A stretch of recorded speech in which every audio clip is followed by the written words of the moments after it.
Okay sir. அனைவருக்கும் மதிய வணக்கம். பேச்சு கலையினுடைய 3வது அமர்வு தொடங்குகிறது. சிறப்பு விருந்தினர் அவர்களை மேடைக்கு அன்புடன் அழைக்கின்றோம்.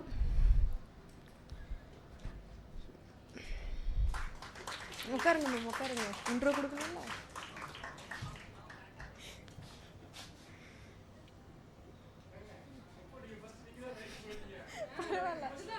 இல்லை, இன்னைக்கு ஒரு நாள் உட்காருங்க மேம், பேசுறதுக்கு கொஞ்சம் டைம் இருக்கு.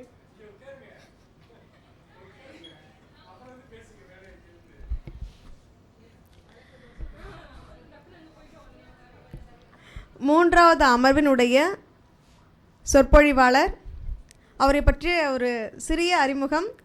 இவர் 15 வருடங்களாக ஊடகத்தில் செயல்பட்டு வருகிறார். புதிய தலைமுறையில் பணியாற்றியிருக்கிறார். தற்பொழுது கலைஞர் செய்தியில் பணியாற்றி கொண்டிருக்கிறார். தமிழ் உச்சரிப்புகளுக்காக வழங்கப்பட்ட விருதுகளில் முதலில் பெற்றவர் என்ற சிறப்புக்குரியவர் நம்மளுடைய சிறப்பு விருந்தினர். இவர் மேலும் களத்திலும் செயலாற்றக்கூடிய ஒரு செய்தியாளர். திருமிகு திவ்யாநாதன் அவர்களை ஒரு சிறந்த மேடை தொகுப்பாளர் எப்படி உருவாகிறார் என்ற பொறுமையில் உரையாற்ற அன்புடன் அழைக்கின்றேன்.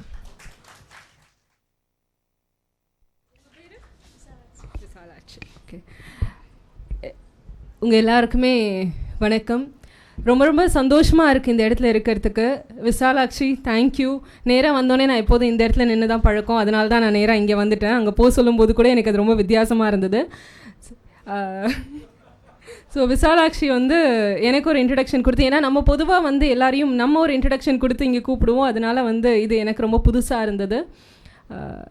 நான் முதல்ல நிறைய விஷயங்கள் நம்ம இப்போ பேசலாம், அது கொஞ்சம் டைம் நமக்கு இருக்குது. சரி, நல்லா சாப்பிட்டீங்களா? எல்லோரும் சாப்பிட்டாச்சு. நீங்கள் எல்லாருமே கிட்டத்தட்ட இந்த செஷன் தொடங்குறதுலேருந்து 10 நாளாக நடக்குதா சார்? 13 நாளாக இங்கே வந்துட்ருக்கீங்க. அதுக்கு உங்கள் எல்லாருக்குமே எங்களுடைய பலத்த கைத்தட்டல்கள். ஏன்னா ஒரு விஷயத்தை கன்சிஸ்டண்ட்டாக பண்ணணும் அப்படின்றது தான் ரொம்ப ஒரு முக்கியமான விஷயம். எந்த விஷயம் பண்ணினாலும் அதை கன்சிஸ்டண்ட்டாக நீங்கள் பண்ணிகிட்ருக்கிறத பார்க்கும்போது நிஜமாக எனக்கு ஆச்சரியமாக இருக்குது. ஏன்னா இன்றைக்கி இருக்கக்கூடிய சூழல் அப்படின்றது நம்ம நிறைய டிஜிட்டல் சார்ந்து இருக்கும். நமக்கு நிறைய ஸ்பேஸ், இடங்கள் இருக்குது வெளியே போகிறதுக்கு, இல்லை படம் பார்க்கலாம், என்ன வேணாலும் பண்ணலாம். ஆனால் மதியம் 2 மணிக்கு இங்கே உட்காந்துருக்கோம் பார்த்தீங்களா, அதுக்கே எனக்கு ரொம்ப சந்தோஷமாக இருக்குது. உங்கள் எல்லாருக்குமே ஹேட்ஸ் ஆஃப் ஃபார் திஸ். தூக்கம் வரல யாருக்கும்? இல்லை, ஏன்னா இந்த டைம் கொஞ்சம் அப்படி வேணும்னு தானே சார் 2 மணி. சரி, ஓகே. நான் நிறைய விஷயம் சொல்கிறதுக்கு முன்னாடி ஒரு கவர்மெண்ட், நான் கலைஞர் செய்திகள்லேருந்து வந்திருக்கிறதுனால இதை சொல்கிறேன் அப்படின்னு நினச்சிட வேணாம். நான் இதை உண்மையாகவே சொல்கிறேன். நம்ம காமராஜர் அப்படின்னா என்ன ஞாபகம் வரும் எல்லாருக்கும்? மதிய உணவு. சரி, காமராஜர் நிறைய ஸ்கீம்ஸ் கொண்டு வந்தாங்க. ஏன் நம்ம எல்லோரும் மதிய உணவு அப்படின்னு சொல்கிறோம்? இப்போ இவ்வளோ பேருக்கு சாப்பாடு போட்ட ஒரு விஷயம், அவ்வளோ பேருக்கு சாப்பாடு கொடுத்து ஸ்கூலுக்கு வாங்க, அப்போ ஸ்கூலுக்கு வர்றதுக்கான ஒரு டூலாக அந்த இடத்துல அந்த திட்டம் தான் இருந்தது. இப்போது படிப்பு கிடச்சிது. அடுத்தது கலைஞர் வந்தாங்க. என்ன பண்ணாங்க? அதே சாப்பாட்டுக்காக சத்துணவில் நிறைய விஷயங்களை ஆட் பண்ணாங்க. முட்டை, இன்னும் அந்த சத்துணவில் இருக்கக்கூடிய பருப்பு வகைகள், இது எல்லாத்தையும் ஆட் பண்ணாங்க. அப்புறம் அண்ணாவுக்கு ஒரு கனவு இருந்ததுதான், பேரறிஞர் அண்ணாவுக்கு படி அரிசி கொடுக்கணும் மக்களுக்கு அப்படின்னு. இப்போது 1 ரூபாய்க்கு அரிசி கொடுத்தாங்க. இவ்வளோ பெரிய விஷயம். அந்த திட்டம் அப்படின்றது கலைஞர் அப்படின்னா அந்த திட்டம். சரி, இப்போ முதலமைச்சர் ஸ்டாலின் அப்படின்னா என்ன திட்டம் சொல்லுவேன்? காலை உணவு திட்டம். அப்போ ரொம்ப ஒரு அடிப்படையில் ஒரு அரசாங்கத்துக்கு நம்ம ஏன் நன்றி சொல்லணும், இல்லை ஏன் அவர்களை நினச்சி நம்ம பெருமைப்படணும் அப்படின்னா நிச்சயமாக இந்த ஸ்கீம் தான். அது என் மனசில் இருந்தது. நீங்களே அது ஆன்சரை ரொம்ப முன்னாடியே சொல்லிட்டீங்க. ஸோ இந்த முதலமைச்சரின் காலை உணவு திட்டம் கொடுத்த தமிழ்நாடு அரசாங்கத்திற்காக ஒரு நன்றியை சொல்லிட்டு நம்ம இந்த செஷனை தொடங்கலாம் அப்படின்னு நான் நினைக்கிறேன். 20 லட்சம் குழந்தைகள் தினமும் காலையில் சாப்பிட்றாங்க. நிறைய பேர் வீட்டில் காலைல சாப்பிடாம ஸ்கூல் போயிருக்கீங்களா? சும்மா ஓடுறதெல்லாம் ஓகே, எனக்கு வேணான்னு நம்ம சீன் போட்டு, பட் எனக்கு பசிக்கும், ஆனால் என்னால் சாப்பிட முடியாத சூழல் இருந்திருக்கா யாருக்காவது? கை தூக்குங்க. யாருக்காவது அந்த மாதிரி இருந்தது? ஏன் இருந்தது சார்? மைக் இருக்குமா சார்? எனக்கு வேறு யாருக்கு இருந்தது? இங்கே 2 பேருக்கு அப்படி இருந்தது. நீங்கள் எல்லாருமே காலையில் ஃபுல் கட்டிட்டு தான் நம்ம ஸ்கூலுக்கு போவோம். ஃபுல் சாப்பாடு கொடுத்துருவாங்கல்ல. ஓகே, மைக் உங்களுக்கு.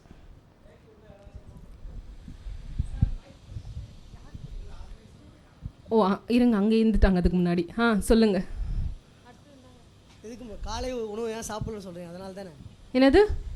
காலை உணவு ஏன் தவிர்க்கணும்னு சொல்கிறீங்களா? சாப்பிட அதுக்கான தவிர்க்கணும்லாம் சொல்லலை. காலையில் சாப்பிடாம ஸ்கூல் போயிருக்கீங்களான்னு கேட்குறேன். ஆமாம், சாப்பிடாம தான் ஸ்கூல் இல்லை காலேஜ் வரைக்கும் இப்போ வரைக்கும் அப்படி தான் போயிட்டுருக்கோம். டயட்? அது டயட்டுக்காகவா? டயட்லாம் இல்லைம்மா. நாங்கள் வந்து கிராமத்தில் வளரக்கூடிய ஆள். வீட்டில் காலையில் சாப்பாடு ஆக்க மாட்டாங்க. காட்டு வேலைக்கு போயிட்டு வேலையை முடிச்சுட்டு அப்படியே ஸ்கூலுக்கு போவோம். ஸோ அதுதான் காலையில் வந்து வீட்டில் கூலி வேலை பார்ப்பாங்க பெரும்பாலானவர்கள். அவங்க கண்ணுக்கு முன்னாடி இருக்காங்கல்ல.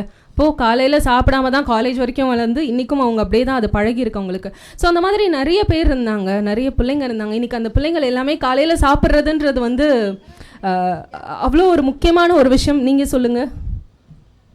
நீங்கள் கை தூக்குனீங்கல்ல, மைக் அவங்கக்கிட்ட கொடுங்களேன்.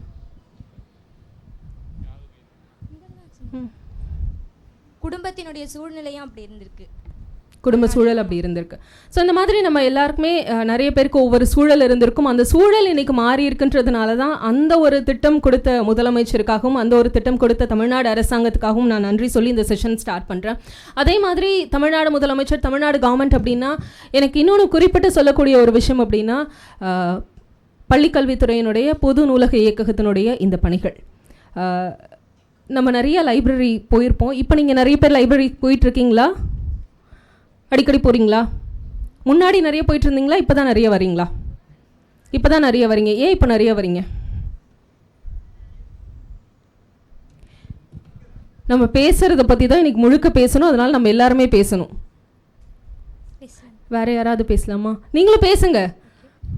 இதே மாதிரி ஒரு செஷன் வந்து போன்ற வருடம் வந்து இது பண்ணாங்க. அதுக்கு வந்து நான் வந்திருந்தேன். அப்போ வந்து ஐஏஎஸ் ஆஃபீஸர் இறையன்பு சார் வந்திருந்தாரு. அப்போ வந்து புத்தக வாசிப்பதனுடைய முக்கியத்துவத்தை வந்து சொல்லிக்கிட்டே இருந்தாங்க. அதே மாதிரி ஐயாவும் சொல்லிட்டு இருந்தாங்க. அதனால இந்த இயர் இதே மாதிரி வச்சா நம்ம வரணும் அப்படின்னு சொல்லிட்டு ஒரு எண்ணம் எனக்கு இருந்துச்சு. அதுலேருந்து ஆன்லைனில் வந்து குட்டி குட்டி புக்ஸ் எல்லாம் தேடி தேடி வாங்கி அதை வந்து எனக்கு இன்னும் படிக்கணும் அப்படின்ற ஒரு ஆர்வத்தை வந்து இந்த செஷன் தான் எனக்கு கொடுத்ததுன்றது தான் உண்மை. அதே மாதிரி என்னோட பேச்சுக்கலையை இன்னும் இம்ப்ரூவ் பண்ணணும் அப்படின்னு சொல்லிட்டு எனக்கான ஊக்கத்தை கொடுத்தாங்க. ஏன்னா ஸ்கூல் டைம்லலாம் நம்ம வந்து கத்தி பேசுவோம். அதுதான் ஒரு பேச்சு அப்படின்னு சொல்லிட்டு திங்க் பண்ணும் போது ஒரு பேச்சுக்கலைனா அதில் எவ்வளோ விஷயம் இருக்கும், உடல் மொழி இருக்குது, நம்ம வந்து எப்படி பேசணும் அப்படின்றதுக்கான எல்லா விஷயத்தையும் இது மாதிரி அரங்குகள் மூலயமா தான் கற்றுக்கிட்டோம். அந்த ஆப்பர்ச்சுனிட்டிக்கு ரொம்ப தேங்க்யூ சார். ஸோ என்னைக்கோ ஒரு நாள் மதிப்பிற்குரிய இறையன்பு அவர்களும் கவிஞர் மனுஷபுத்திரன் அவர்களும் போட்ட விதை அப்படின்றதற்கான மரமாக தான் இன்றைக்கி இவங்க நிற்கிறத பார்க்க முடியுது. சொல்லுங்கள், இன்னும் சொல்லிங்கல்ல இப்போ நிறைய லைப்ரரிக்கு பயன்படுத்துகிறோம் அப்படின்னு. நிறைய நூலகங்கள் பயன்படுத்துகிறோம். இங்கே ஃபஸ்ட்டு நான் எப்போ வந்தேன்னா டாக்குப்பட்டி ஃபிலிம் ஃபெஸ்டிவல் வந்து சார் அரேஞ்ச் பண்ணியிருந்தாங்க நூலக வாரத்தை முன்னிட்டு. அப்போ வந்து எனக்கு நிறைய கவிஞர்களோ இதை பற்றி எதுவுமே தெரியாது. நான் வந்து எப்படின்னா ஒரு சிவில் சர்வீஸ் ப்ரிப்பேர் பண்ணணும் அந்த மைண்டில் தான் நான் வந்து சென்னைக்கே வந்தேன். அப்போது அதுக்கப்புறமா வந்து சிறந்த வந்து சிவில் சர்வெண்ட் மட்டுமே வந்து சிவில் சர்வீஸ் படித்தா மட்டுமே நல்ல சிவில் சர்வெண்ட் ஆக முடியாது. நல்லா படிக்கணும். நிறைய வந்து எழுத்தாளர்கள், புத்தகங்கள், இந்த புத்தக வாசிப்பு தான் வந்து பெரிய ஒரு அதிகாரியாக உருவாக்க முடியும் அப்படின்றது. அது எங்கே இருந்துன்னா நூலகத்தில் இருந்து தான். அதனால் வந்து நூலகத்துக்கு நிறைய போகணும், நிறைய படிக்கணும், நிறைய தெரிஞ்சுக்கணும் அப்படின்றது சார் தான் எனக்கு சொன்னாங்க. அதுக்கு வந்து நான் அவருக்கு தேங்க்ஸ் சொல்லுங்க. Super sir. பலரையும் வளர்த்து விட்டுட்ருக்கீங்க சார். எல்லோரும் வளர்ந்து என்னவாகணும்? அவங்க கலெக்டர் ஆகிடுவீங்க. சூப்பர். ஓகே, இந்த மாதிரி இன்றைக்கி வந்து இந்த ஆக்சஸ் டு த லைப்ரரிஸ் அப்படின்றது வந்து ரொம்ப அதிகமாக இருக்கிறத வந்து கண்கூட பார்க்க முடியுது. முன்னாடிலாம் ஒரு சில பேர் இருப்பாங்க, ஒரு பழக்கமாக அவங்க வந்து போயிட்டு வருவாங்க. அது ஒரு ட்ரெடிஷ்னல் மெத்தடாலஜியாக இருந்தது. இவங்க போவாங்க, ஒரு வீட்டில் ஒரு 60 வயசு தாத்தா இருப்பாங்க, சாயங்காலம் ஆனால் ஒரு நியூஸ் பேப்பரை பரட்டுறதுக்கு இல்லை அவங்களோட ஒரு 4 பேரை கூப்பிட்டு அங்கே போய் பேசுறதுக்குன்னு போயிட்டு இருந்தது. அப்படின்றது இன்றைக்கி அந்த ஆக்சஸ் வந்து மாறி இருக்கு. மதிய நேரத்தில் போனாலும் மக்கள் இருக்காங்க, குறிப்பாக ஸ்டூடெண்ட்ஸ் இருக்காங்க. ஸ்டூடெண்ட்ஸ்க்கு என்ன தேவை? அங்கே போய் நீங்கள் அந்த காலத்தில் இருந்த புத்தகங்கள் மட்டுமே இருந்தால் அவங்களால படித்து கலெக்டர் ஆகிட முடியுமா? அப்போது இன்றைக்கி என்ன தேவை? அப்போ அந்த பிள்ளைகள் படித்து ஒரு ஐஏஎஸ் ஆகணுன்னா அவங்களுக்கு என்ன புக்ஸ் வேணும் அப்படின்றத எடுத்து அந்த புக்ஸ் மெட்டீரியல்ஸை வாங்கி வைக்கக்கூடியது அப்படின்ற அந்த பொறுப்பையும் முழுசாக தமிழ்நாடு அரசாங்கம் எடுத்துக்கிட்டு எல்லா லைப்ரரிஸ்க்கு தேவையான புக்ஸும் இன்றைக்கி அந்த இடத்துல இருக்குது. அதனால தான் ஸ்டூடெண்ட்ஸ் அங்கே இருக்காங்க. ஸ்டூடெண்ட்ஸ் அது மூலமாக படித்து இன்றைக்கு நிறைய பேர் சிவில் சர்வீஸில் சமீபத்தில் கூட 50 பேர் தமிழ்நாட்டிலேருந்து நான் முதல்வன் ஸ்கீம் மூலமாக செலக்ட் ஆனவங்க இருக்காங்க. ஸோ இந்த மாதிரி ஒவ்வொரு விஷயத்தையும் பார்த்து கவர்மெண்ட் வந்து செஞ்சிட்ருக்காங்க. அப்படி ஒரு விஷயம்தான் பொது நூலக இயக்கத்தினுடைய இந்த ஒரு முன்னெடுப்பையும் நான் பார்க்குறேன். இந்த முன்னெடுப்பில் நீங்கள் இவ்வளோ பேரும் 13 நாளாக வந்துட்டு வந்துட்டுருக்கீங்க. எனக்கு முதல்ல இந்த 13 நாள் பற்றி உங்ககிட்ட நான் தெரிஞ்சுக்கணும் அப்படின்னு நினைக்கிறேன். என்ன தெரிஞ்சுக்கிட்டீங்க? இட்ஸ் நாட் அபவுட் எனக்கு செஷனை பற்றி வேணாம், ஒட்டு மொத்தமாக உங்களுக்குள்ள ஒரு விஷயம் தெரிஞ்சிருப்பீங்கல்ல, அது என்னென்னு?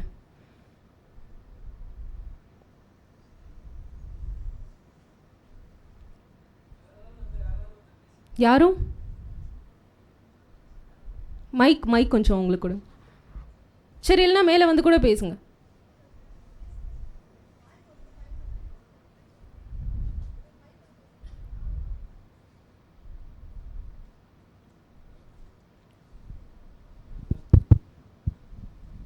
Hello ma'am. Yes, hello ma'am. இங்கே நான் டெய்லியுமே வந்திருக்கேன் மேம், ஃபஸ்ட்டு செக்ஷன்லேருந்தே வந்திருக்கேன். டெய்லியும் வரும்போது புது புது மனுஷங்க எல்லாருக்கிட்டேயுமே நான் அறிமுகமாகினேன். அப்புறம் வந்து சார்கிட்டேயும் நிறைய விஷயம் தெரிஞ்சுக்கிட்டேன். டெய்லியும் வரும்போது புதுசாக ஒன்று கற்றுக்கிறேன். எவ்வளோ புக்ஸ் படிக்கணும், இன்னும் நம்ம எவ்வளோ தெரிஞ்சுக்கணும், அந்த மாதிரி நிறைய விஷயங்கள் இங்கே வந்து தெரிஞ்சுக்கிட்டேன் மேம். சூப்பர். ஓகே, நீங்கள்?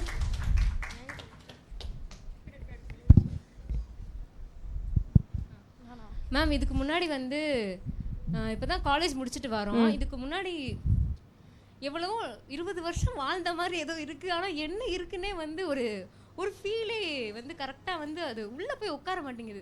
இன்றைக்கி காலையில் வந்து செகண்ட் ஒரு சார் பேசினார். அவர் பேசும்போது வந்து ஒரு வார்த்தையை சொன்னார், அக வெறுமை. அதுதான் வந்து அதுக்கு காரணமாக இருக்கா. அந்த வார்த்தை இருக்குல்ல, இத்தனை நாள் நான் ஏதோ ஒன்று தேடிட்டு இருந்ததுக்கு, நான் 2 கிளாஸ் தான் நேற்று இன்றைக்கி மட்டும்தான் வந்தேன், ஏதோ ஒன்று தேடிட்டு இருந்ததுக்கு ஏதோ என்ன குழப்பம் இது, இந்த வெறுமை இருக்கிறதுக்கு அந்த ஒரு வார்த்தை வந்து பதிலாக அமைஞ்சது. நான் 2 நாள் என்ன உட்காந்து நான் மும்மரமாக தான் கவனிக்கிறேன், எல்லாமே தான் பேசுகிறேன். திடீர்னு பார்த்தா ஜோன் அவுட் ஆகிடுது, என்னென்னமோ ஆகுது. ஆனால் அந்த ஒரு வார்த்தை போய் உட்காந்துருச்சுல்ல. அப்போ அந்த வெறுமையை ஃபில் பண்ணுறதுக்கு நான் என்ன தேடி இத்தனை நாள் குழப்பத்தில் இருந்து அந்த குழப்பத்தெல்லாம் கொண்டு வந்து அலைன் பண்ணுற ஒரு தாட்டு அந்த பேச்சில் அந்த ஒரு வார்த்தையில் கிடச்சிது மேம். ஒரு ப்ராசஸ் இந்த இடத்துல உங்களுக்கு தொடங்கியிருக்கு. உங்கள் பேர் என்ன? பேர் D Jayashree ma'am. Jayashree, super Jayashree. So இந்த இடத்துல வந்து ஜெயஸ்ரீ சொன்னதுலேருந்து எனக்கு நீங்கள் எழுதின ஒரு கவிதை எனக்கு டக்குன்னு மைண்டில் வருது. ஒரு அற்புதத்திற்காக நீங்கள் கவிதை எழுதியிருப்பீங்க. ஒரு அற்புதத்திற்காக காத்திருக்கிறேன், அது நிகழவே இல்லை. அற்புதங்கள் நிகழாதுன்னு சகுனங்களும் சொல்கின்றன, ஆனால் நிகழ்ந்து கொண்டே இருக்கிறது. அற்புதத்திற்கு முந்தைய ஒரு கணம், இன்னும் ஒரே ஒரு கணம்தான் என சொல்லிக்கொண்டே இருக்கும் ஒரு கணம் அது. ஸோ அந்த ஒரு அற்புதம் இருக்குல்ல, அதுக்கு முன்னாடி இருக்கக்கூடிய மொமெண்ட், ஏதோ ஒரு விஷயம் நடக்கும், ஏதோ ஒரு விஷயம் நடக்கும்னு இருக்கக்கூடிய அந்த ஒரு மொமெண்ட்டை வந்து சார் அவங்களோட கவிதையில் ரொம்ப அழகாக சொல்லியிருப்பாங்க. ஸோ அதுதான் எனக்கு அந்த அகவெருமைன்ற அந்த ஒரு விஷயம் ஜெயஸ்ரீ சொல்லும்போது தோணுன ஒரு கவிதை. அதுதான் இங்கே வரும்போது நிறைய மனிதர்களை நம்ம பார்க்குறோம், புத்தகங்களை பற்றின புரிதல் வருது, நிறைய பேசுகிறோம், புதுசாக விஷயங்கள் தெரிஞ்சுக்கிறோம். அப்போ இவ்வளோ நாள் நம்ம என்ன பண்ணிகிட்டு இருந்தோம், ஏன் இதெல்லாம் இவ்வளோ நாள் பண்ணலையேன்ற ஒரு ஃபீல் இருக்குது. சரியா? ஸோ இதெல்லாமே இந்த இடத்துல நடந்துகிட்ருக்கு. அப்போ அதுக்காக தான் நான் வந்து பொது நூலக இயக்கத்துக்கு ஒரு நன்றியும், இதை முன்னெடுத்த chief librarian, Chennai chief librarian Kavitha அவர்களுக்கும், ஆணையக்குழுனுடைய தலைவர் மனுஷபுத்திரன் அவர்களுக்கும் நான் வந்து நன்றி பர்சனலாக சொல்லிக்கிறேன். Thanks for this. சார் என்னை கூப்பிட்டப்போ ஒரு விஷயம் தான் நான் வந்து கேட்டேன், இப்போ இந்த மாதிரியான செஷன் அப்படின்னா எப்படி வருவாங்க அப்படின்னு கேட்கும்போது சார் சொன்னார், யாருக்கு எந்த செஷன் வேணுமோ அந்த செஷன் ரெஜிஸ்டர் பண்ணி வரலாம் அப்படின்னு. ஸோ நம்ம கூட்டமாக எனக்கு வந்து இந்த பேக்கிங் கிளாஸ் இருக்குது, அடுத்தது வந்து இந்த கிளாஸ் இருக்குது, அந்த கிளாஸ் இருக்குன்னு எல்லா கிளாஸ்க்கும் எல்லாரும் போகிறதுன்றது நோக்கம் கிடையாது. அப்போ ஒரு கூட்டம் நடந்ததுன்னா சும்மா ஒரு கடமைக்கு ஒரு விஷயத்தை பண்ணிடலாம், ஒரு பேப்பருக்காக. ஆனால் இது அது கிடையாது. யாருக்கு என்ன வேணுமோ அதை ரெஜிஸ்டர் பண்ணிவிட்டு அவங்கள வர சொல்லியிருக்கோம் அப்படின்னு சொன்னாங்க. ஆனால் இங்கே வந்து பார்த்தா நீங்கள் எல்லாருமே எல்லா கிளாஸுமே இருக்கீங்கன்றது வந்து ஒரு கூடுதலான ஒரு போனஸ் உங்களை பற்றி. ஸோ எல்லா கிளாஸுமே இங்கே அட்டென்ட் பண்ணியிருக்கீங்களா எல்லாரும்? ஆல்மோஸ்ட். யார் யாரெல்லாம் எல்லா கிளாஸும் அட்டென்ட் பண்ணியிருக்கீங்க? யார் இந்த செஷன் மட்டும் வந்திருக்கீங்க? மற்றவங்க எல்லாரும்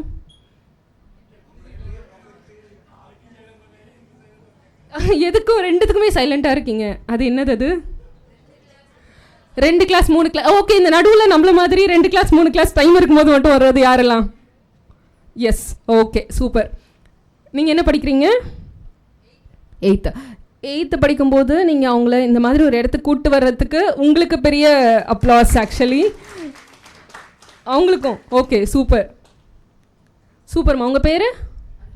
அர்ஜுன். எத்தனை கிளாஸ் வந்திருக்கீங்க? அவங்கக்கிட்ட கூட மைக் வாங்கிக்கோங்க. அர்ஜுன் ஒரு தொகுப்பாளராக மாறிட்டாங்க. மைக் வேலை செய்யலனாலும் நாங்கள் கத்தி பேசி சமாளிச்சிடுவோம், அப்படி தான். ஓகே. இங்கே முன்னாடி தான் இந்த ஏஐ கிளாஸுக்கும் அதுக்கடுத்து இந்த கிளாஸுக்கும் வந்திருக்கேன். காரணம் வந்து எனக்கு வந்து ஆர்டிஃபிஷியல் இன்டெலிஜென்ஸ் மேலே எனக்கு முன்னாடியே ஒரு சின்ன அபிப்பிராயம் இருக்குது. அதாவது ஒரு புது விஷயத்தை கற்றுக்கணும்னு எனக்கு ரொம்ப நாளாக எனக்கு ஒரு ஆசை நிறையவே இருக்கும். அதனால் நிறைய விஷயம் கற்றுப்பேன். அதனால் ஏஐ கிளாஸ்க்கு இங்கே வந்தேன்.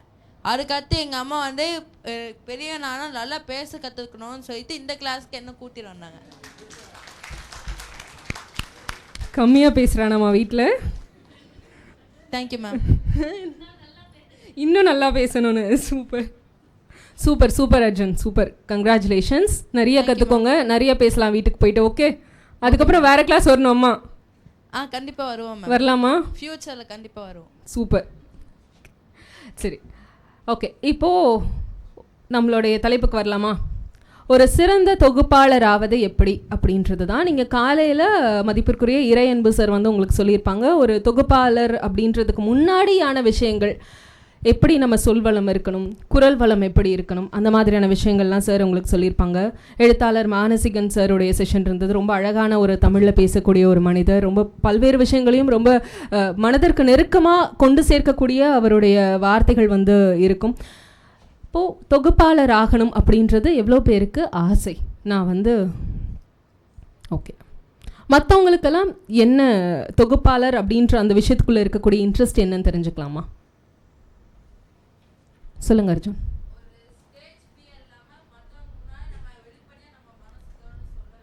Super super. ஆக்சுவலி அர்ஜுனுக்கான கங்க்ராச்சுலேஷன்ஸ் எல்லாமே நான் உங்களுக்கு தான் சொல்லணும். Actually super. ஓகே, மற்றவங்களுக்கு கையாளுதல் எப்படி நீங்கள் அத்தனை பேரை ஹேண்டில் பண்ணுறீங்க? இப்படி தான் இல்லை, ஸ்டேஜில் இருக்கவங்க எல்லாருமே நல்லா ஒருவேளை நல்லா ஒரு கலைத்துறை சார்ந்தவங்களா இருக்கலாம், திடீர்னு பார்த்தா படித்தவங்களா உட்காந்துருப்பாங்க. அவங்க கிட்ட நீங்கள் சொல்லாடல் எப்படி வச்சுப்பீங்க அப்படி? ஓகே, சரி, ஓகே. மற்றவங்களுக்கு என்ன மாதிரியான ஒரு இதை பற்றின ஒரு புரிதல் இருக்குன்றதை தெரிஞ்சுக்கிறதுக்காக தான், இல்லை உங்களுக்கு என்ன தேவை அப்படின்றத தெரிஞ்சுக்கிறதுக்காக தான்? வேற யாருக்காது? அப்போல்லாம் இல்லை. நீங்கள் சொன்னால் அதுக்கப்புறம் டவுட் கேட்பீங்களா? நிறைய கேட்பீங்களா? சரி, ஓகே, பார்ப்போம் யார் டவுட் கேட்குறாங்கன்னு. சரியா? சரி, ஓகே. ஸோ ஒரு சிறந்த தொகுப்பாளர் ஆவது எப்படி அப்படின்னு நம்ம சொல்கிறதுக்கு முன்னாடி முதல்ல இதில் இருக்கக்கூடிய விஷயங்களை நம்ம பரிச்சுக்கணும். ஆர்ஜே விஜே கிளாஸஸ் எவ்வளோ பேர் அட்டென்ட் பண்ணீங்க? ஓகே, ஆர்ஜே விஜே அப்படின்னா நிறையா பேசணும், பேசிக்கிட்டே இருக்கணும். தொகுப்பாளர் அப்படின்னா ரொம்ப ப்ரிசைஸ்டாக பேசணும். ஏன்னா நம்மளுடைய இந்த இடத்துல நம்மளுடைய நோக்கம் அப்படின்றது நம்ம பேசுறது கிடையாது. இங்கே ஒரு நிகழ்ச்சி நடக்க போது இந்த நிகழ்ச்சி பற்றின விஷயங்களை, முக்கியமான விஷயங்களை நீங்கள் உங்கள் வந்திருக்கக்கூடிய ஆடியன்ஸ்க்கு சொல்லணும். அதே மாதிரி அந்த நிகழ்ச்சியில் அடுத்தடுத்து என்ன இருக்க போகுது அப்படின்றத நம்மளோட கண்ட்ரோலை டேக் ஓவர் பண்ணும். ஆனால் நம்ம கண்ட்ரோல் எடுக்கும்போது நம்மளே கண்ட்ரோல் இல்லாமல் பேசக்கூடாதுன்றது தான் முக்கியமான விஷயம். ரொம்ப ப்ரிசைஸ்டாக இருக்கணும். அப்போது நம்ம ஒரு விஷயத்தை முதல்ல எப்படி பார்க்குறோம், எப்படி புரிஞ்சுக்கணும் அப்படின்றது தான் முக்கியம். நம்ம சும்மா ரோட்டில் போகும்போது ஒரு டிராஃபிக் சிக்னலில் நிற்கிறோம் அப்படின்னா நம்மளுடைய பார்வை எப்படி இருக்கும்? என்னெல்லாம் நோட்டீஸ் பண்ணுவோம் நம்ம? புரியல. சிக்னலை பார்ப்போம், க்ரீன் விழுந்தால் போவோம், அதுக்கு முன்னாடி வரைக்கும் அப்படியே நிற்போம், அவ்வளோதானா? பக்கத்தில் இருக்க இடத்த சுற்றி பார்ப்பீங்க. சூப்பர் அர்ஜுன். ஓகே, அப்புறம் பக்கத்தில் இருக்கக்கூடிய வெஹிக்கிள்ஸ் பார்ப்பீங்க. சரி, அப்புறம் நம்பர் பிளேட் பார்ப்பீங்க. சூப்பர். அடுத்து ஃபோனை எடுத்து பார்ப்போம் உடனே. ஓகே, அடுத்தது கடை பேர் பார்ப்பீங்க. சூப்பர். அனிதா டிபார்ட்மெண்ட் ஸ்டோரா, லைக் பையனாக இருந்தா நமக்கு பிடிச்ச, இல்லை சார் சாதாரணமாக சொன்னேன் சார், 7G ரெயின்போ காலனிலாம் கிடையாது. ஓகே, சரி, அடுத்தது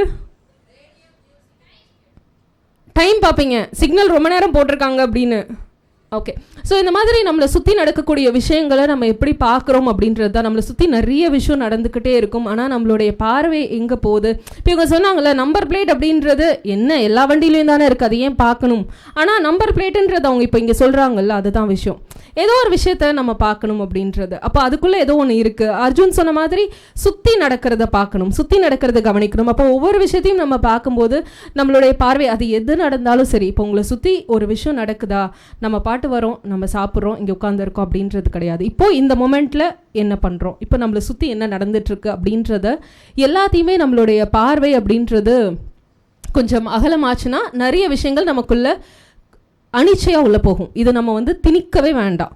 நம்ம ஒரு விஷயத்தை ஒரு செய்தியே பார்க்குறோம் அப்படின்னா அது வந்து அனிச்சையாக நமக்குள்ளே போகணும். எதையுமே நான் வந்து நீங்கள் போய் தினம் நியூஸ் பேப்பர் படிங்க அப்படின்றதெல்லாம் கிளாஸு, அதெல்லாம் வேண்டாம். நீங்கள் படிக்கிறீங்க, வாசிக்கிறத வந்து பெறட்டுறீங்க, ஏதோ ஒரு விஷயம் பண்ணும்போது அது நமக்குள்ளே போகணுன்றது மட்டும்தான் இங்கே நோக்கம். ஸோ அந்த மாதிரி நம்மளுடைய பார்வை எது சார்ந்தும் இங்கே வந்து விரிவடையணும். அப்போது செய்திகள் எல்லாமே என்ன, நம்மளை சுற்றி நடக்கிறது எல்லாமே என்ன, ஒவ்வொரு டேட்டா. இன்றைக்கி என்ன டாப்பில் இருக்குது? டேட்டா தானே டாப்பில் இருக்குது. டேட்டா தானே மோஸ்ட் வேல்யூபிள். இங்கே ஒரு அசர்ட்டாக இன்றைக்கி மாறி இருக்குது. அப்போ அந்த டேட்டா எல்லாமே நமக்குள்ளே போய் சேரணும். எனக்கு ஒரு விஷயம் எனக்கு தெரியல, இப்போ இது அடுத்தது செஷன். இப்போது ஃபார் இன்ஸ்டன்ஸ் இப்போது பாரதி கிருஷ்ணகுமார் சாருடைய அவங்க பாரதி பற்றி ஆய்வாளர், ஆனால் என்ன மாதிரியான ஆய்வு பண்ணியிருக்காங்க அப்படின்றது எனக்கு ஒரு டவுட் வரலாம். இப்போ எனக்கு அடுத்து வரக்கூடியவங்க இல்லை உங்களுக்கு வரலாம். அப்போ நீங்கள் வந்து அவங்கள பற்றி இங்கே ஒரு தொகுப்பாளர் சொல்லுவாங்கன்றதை எதிர்பார்க்கக்கூடாது. எனக்கு அவங்கள பற்றி தெரியணும் அப்படின்னா இன்றைக்கி நமக்கு எல்லாத்துக்குமே ஒரு வாய்ப்பு இருக்குது. அப்போ உடனே அவங்கள பற்றி தெரிஞ்சுக்கலாம். அதே நேரத்தில் நிறைய விஷயங்கள் உங்களுக்கு நெட்டில் தப்பாகவும் கிடைக்கும். அப்போ அதை அப்படியே நம்பவும் கூடாது. ஆனால் முதல்ல ஒரு தெரிஞ்சுக்கணும், அதை பற்றின தேடணும் அப்படின்ற ஆர்வம் இருந்தாலே நமக்கு போதும். எது பற்றினாலும் சும்மா சாதாரணமாக ஃபேஸ்புக்கில் ஒரு விஷயம் பார்ப்பீங்க, அந்த ஃபேஸ்புக்கில் இருக்கக்கூடிய வார்த்தை உங்களுக்கு என்ன அர்த்தம்னே தெரியாது. அந்த வார்த்தையை தேடி அப்போ இதுக்கு என்ன அர்த்தம், இல்லை இது எதனால் இது இப்படி நடக்குது. இப்போது மஹிந்திரா ஒரு கார் கம்பெனி ஒரு கார் வந்து ரிலீஸ் பண்ணியிருக்காங்கன்னா இப்போ இருக்க காருக்கும் அந்த காருக்கும் என்ன வித்தியாசம்ன்றது உங்களுக்கு தேவையே இருக்காது. நீங்கள் காரே வச்சுருக்க மாட்டீங்க. ஆனால் சும்மா போய் பாருங்கள், சும்மா போய் தேடுங்க. அதை பற்றின எல்லா டெக்னிக்கல் டீட்டெயில்ஸும் நமக்கு தெரியணுன்ற எந்த அவசியமும் கிடையாது. ஆனால் ஒரு சின்ன ஒரு விஷயம் நமக்கு ஒரு இன்ட்ரெஸ்டிங்காக ஒரு விஷயம் கிடைக்கும். ஓ இதுதானே அப்படின்னு, அவ்வளோதான். அது வந்து நமக்கு ஒரு சாட்டிஸ்ஃபேக்ஷன் கொடுக்கும். புரியுதா நான் சொல்கிறது? அது யாராவது ஃபீல் பண்ணியிருக்கீங்களா? யாரெல்லாம் ஃபீல் பண்ணியிருக்கீங்க? நீங்கள் எனக்கு நீங்கள் சொன்னால் இன்னும் சரியாக இருக்கும்னு தோணுது. லைக் மைக் அவங்களுக்கு கொடுக்க முடியுமா? நீங்களுமா? சூப்பரா, முன்னாடி வாங்க. நீங்கள்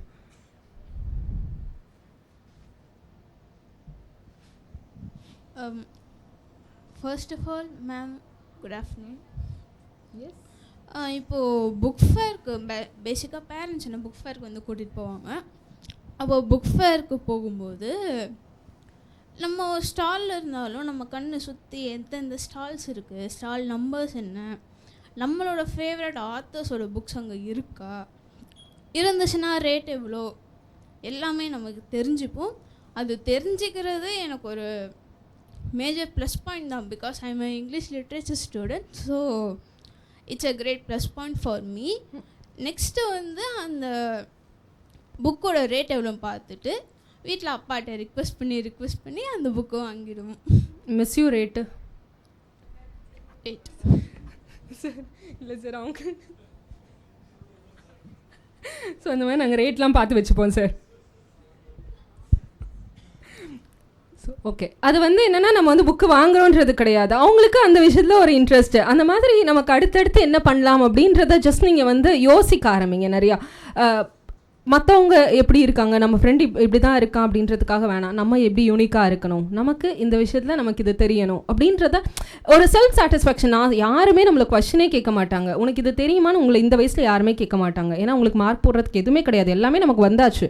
பட் நமக்குள்ளே ஒரு செல்ஃப் சாட்டிஸ்ஃபேக்ஷன் எந்த விஷயத்தில் வருதுன்றதை பார்த்து நம்ம அதுக்குள்ளே போகிறோம். ஓகே, உங்களுக்கு?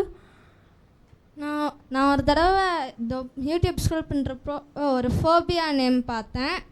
அது என்னன்னு எனக்கு புரியல. கொஞ்ச நேரம் சர்ச் பண்ணி பார்த்ததுல அது பேர் ரொம்ப லாங், அதனால எனக்கு சொல்ல வரல.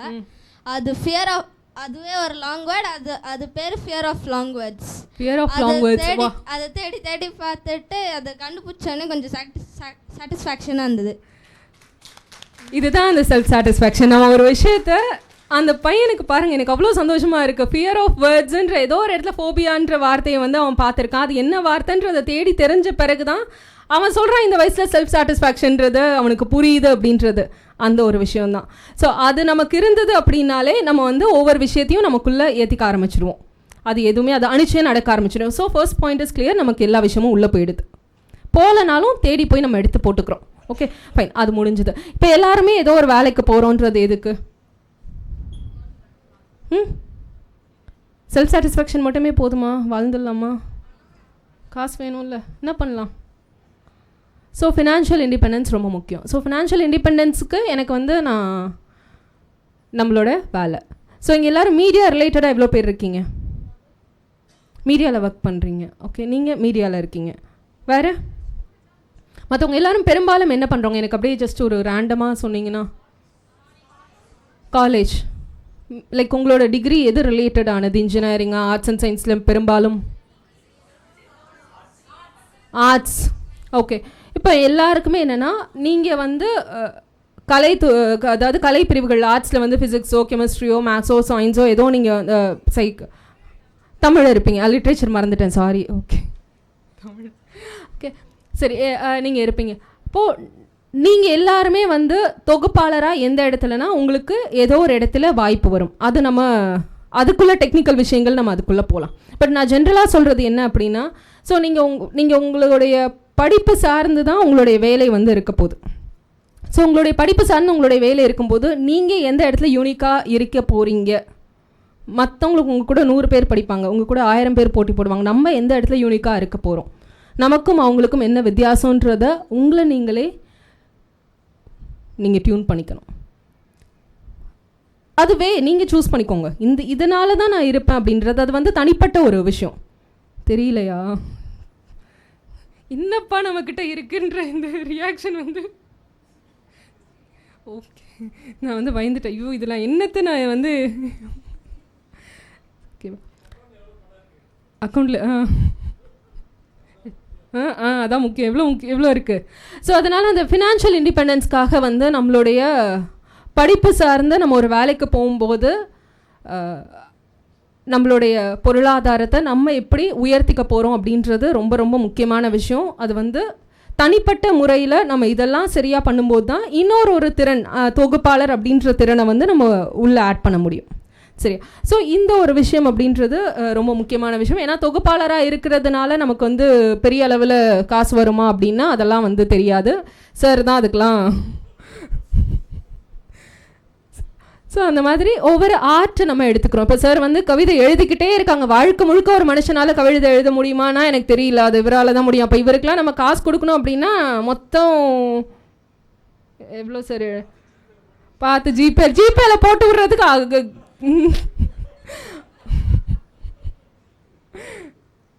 ஒன்றிய அரசாலே அதெல்லாம் முடியாது. ஸோ அதன் ஒன்று லைட்டாக தான் சரியா? ஸோ அதனால் சரியா? ஸோ அந்த ஃபினான்ஷியல் இண்டிபெண்டன்ஸ்க்கு நீங்கள் என்ன பண்ண போகிறீங்க அப்படின்றத பார்த்துக்கோங்க. அதுக்கு மற்றவங்கள விட நம்ம இதில் வித்தியாசமாக இருக்கும். அப்போ நம்ம அடுத்த வேலைக்கு போகும்போது இந்த இடத்துல நம்ம யூனிக்காக தெரியும் அப்படின்றத நீங்கள் வந்து ஒவ்வொரு இடத்துலையும் பண்ணும்போது தான் அப்போது இந்த இடத்துல தான் தொகுப்பாளர் நமக்கு ஒரு வாய்ப்பு வருதுங்கும்போது அவங்க உங்களை தனியாக பார்ப்பாங்க. உங்களோட இடத்துல நீங்கள் இப்போ தனியாக தெரிஞ்சுக்கிட்டே இருக்கணும். ஓகே, உங்களுக்குள்ள ஏதோ இருக்கேப்பா அப்படின்ற ஒரு ஃபீலை வந்து நீங்கள் வந்து சும்மா பண்ணிலாம் கொடுக்க முடியாது. நமக்குள்ளே அந்த ஃபேக்டர் இருந்துக்கிட்டே இருக்கணும். அப்போ இவங்களுக்குள்ள ஏதோ இருக்குன்றத ஒரு விஷயம் யாருக்கோ ஒரு இடத்துல தெரிய வரும், உங்களுக்கான வாய்ப்புன்றது வரும். ஸோ அந்த தொகுப்பாளர் அப்படின்றதுனா நீங்கள் இப்போ நிறைய பேர் காலேஜில் படிக்கிறீங்க, ஆல்ரெடி வந்து எம்சிலாம் பண்ணியிருக்கீங்களா? எம்சி பண்ணியிருக்கீங்க. ஓகே, ஸோ எம்சி பண்ணும்போது என்ன எழுதுவோம், படிப்போம், அவ்வளோதான். அப்படி தானே? ஓகே, இது வந்து எழுதுவோம் படிப்போம் அப்படின்றது அதை தாண்டின விஷயங்கள். சரியா? ஸோ நம்மளுடைய வார்த்தைகள், நம்மளுடைய உச்சரிப்பு ரொம்ப ரொம்ப முக்கியம். எனக்கு எல்லாரும் தமிழ்னு சொல்லுங்கள்.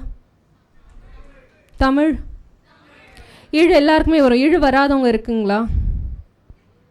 இழ் வராது. வரும் ஆனால் வராது. தமிழ். ஓகே, பள்ளி வித்தியாசம் யாருக்கு தெரியாது?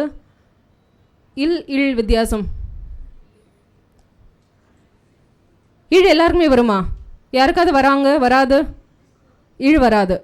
ஓகே, ஸோ நமக்கு வந்து அடிப்படையில் என்ன அப்படின்னா வார்த்தையில் இழ் உச்சரிப்பு அப்படின்றது ரொம்ப முக்கியம். அதே மாதிரி பள்ளி இந்த உச்சரிப்பு அப்படின்றது சொல்லுங்கள், சொல்லி பார்க்குறாங்க.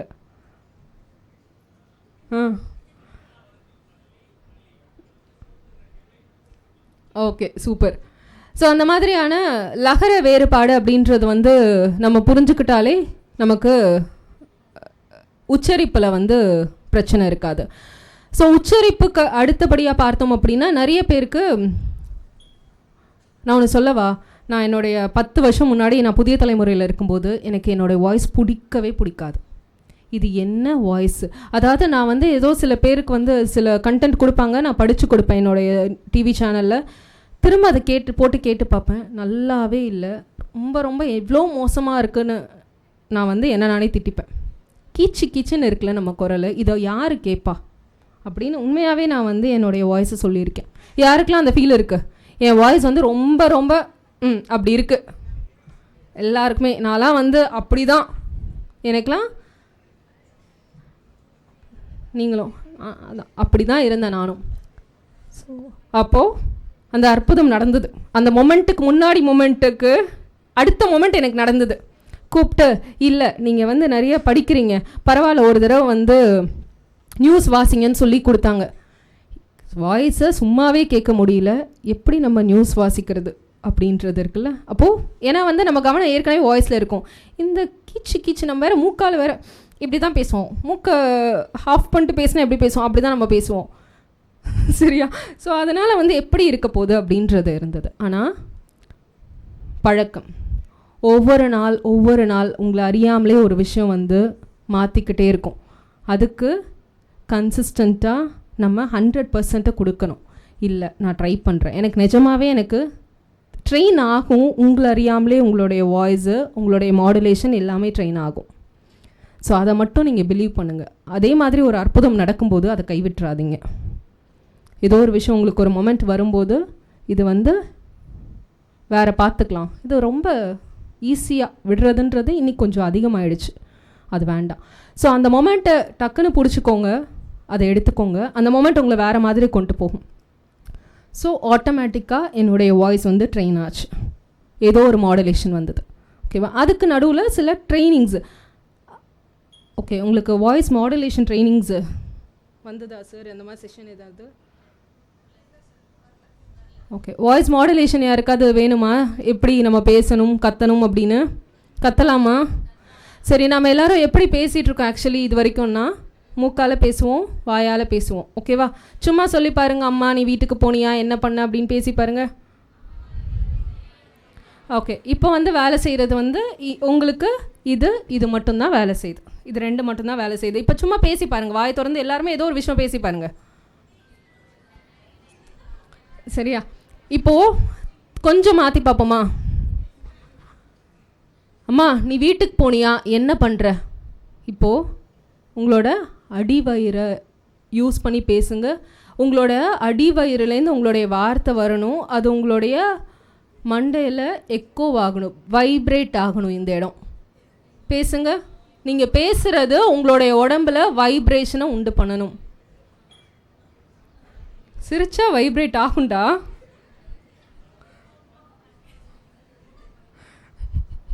சிரிச்சா கண்டிப்பாக வைப்ரேட் ஆகும், அந்த வைப்ரேஷன் கிடையாது.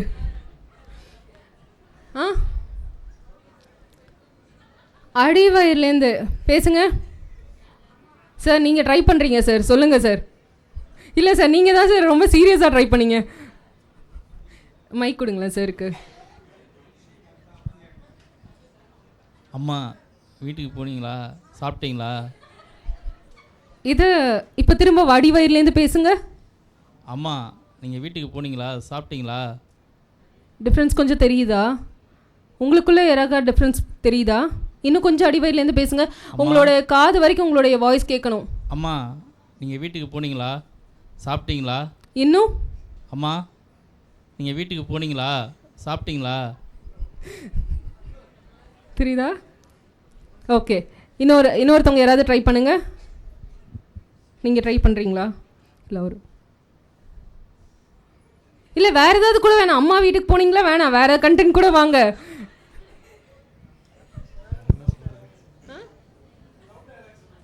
லவ் டயலாக் கேட்குறாங்க சார். சாருடைய விருப்பப்படி ஒரு காதல் கவிதை செஷன் அட்டென்ட் பண்ணவங்க வாங்க.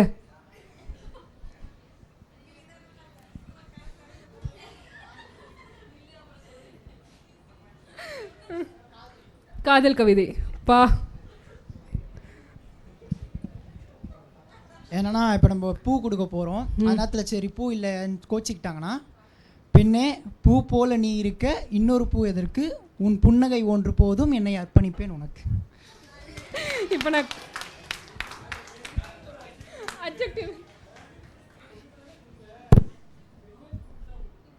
அதையா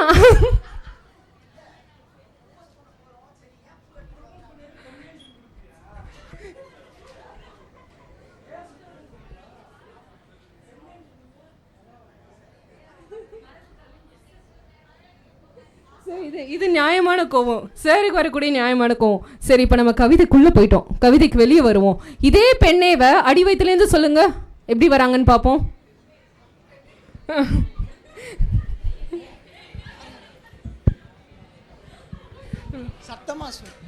சத்தம் மீன்ஸ் நான் சொல்கிறது உங்களுடைய லவுட்னஸ் கிடையாது, த்ரோ உங்களுடைய எக்கோவாகும், உங்களுடைய உடம்பு ஃபுல்லாக உங்களுடைய வாய்ஸுடைய ஃப்ளோ இருக்கணும்.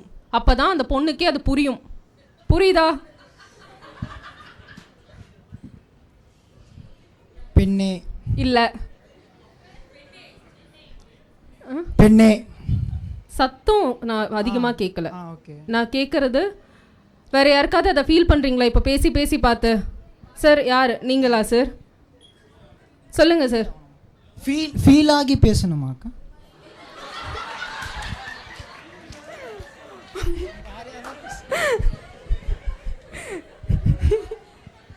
இல்லை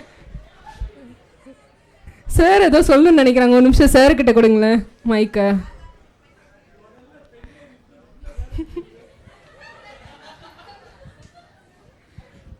எப்போ ஆரம்பிச்சாலும் அந்த பிள்ளை பேரை சொல்லி நித்யா அப்படி ஏதாவது ஒன்று சொல்லி ஆரம்பி. நித்யா யார் இந்த நித்யா?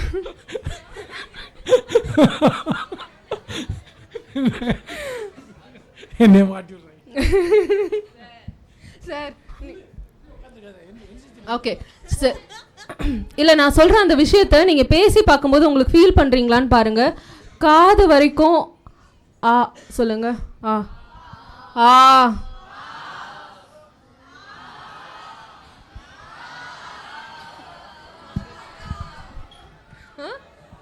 வைப்ரேஷனே வரல, வருது எனக்கு வருது. சார் நீங்கள் சொல்லுங்கள் சார். நீங்கள் தான் பேசுனீங்க, நீங்கள் தானே சொன்னீங்க ஃபஸ்ட்டே புரிஞ்சிடுச்சு நீங்கள் இல்லை சார்?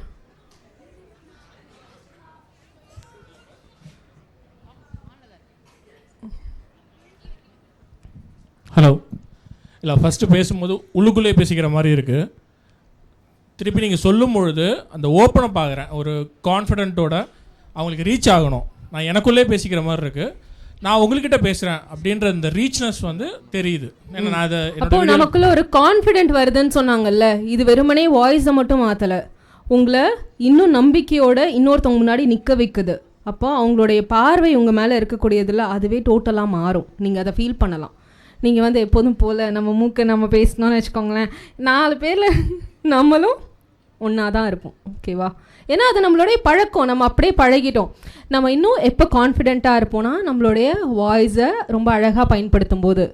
எல்லாருடைய வாய்ஸுமே அழகு, எல்லாருக்குமே சூப்பரான வாய்ஸ் இருக்குது. நான் தான் சொல்கிறேன், என்னை விட என்னுடைய வாய்ஸை வந்து நான் திட்டினது யாருமே கிடையாது. நான் அவ்வளோ என்னுடைய வாய்ஸை திட்டியிருக்கேன்.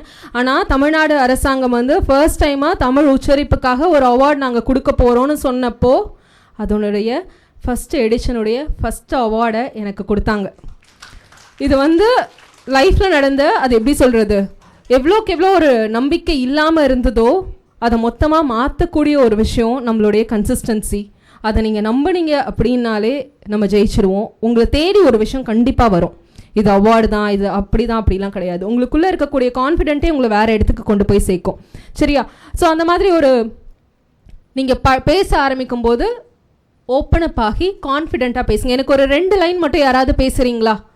முன்னாடி நான் இப்படி பேசினேன், இப்போ எனக்கு இப்படி ட்ரை பண்ணுறேன்னு. நீங்கள் தொகுப்பாளர் அப்படின்னா முதல்ல வரணும், ரெடியாக இருக்கணும். வேணாமா? ஆ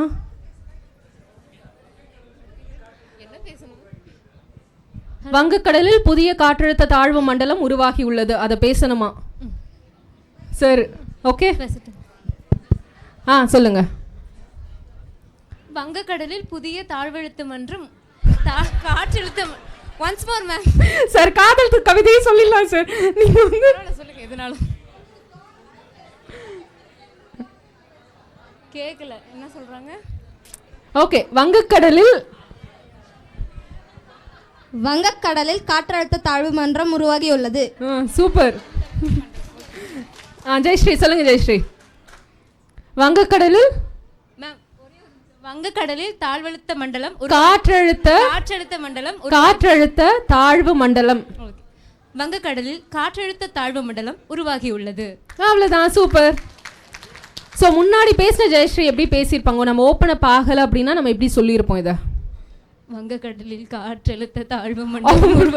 சத்தியமா முன்னாடி பயத்திருந்தேன்னா இப்படிதான் மேம் பேசியிருப்பேன், எனக்கே தெரியும்.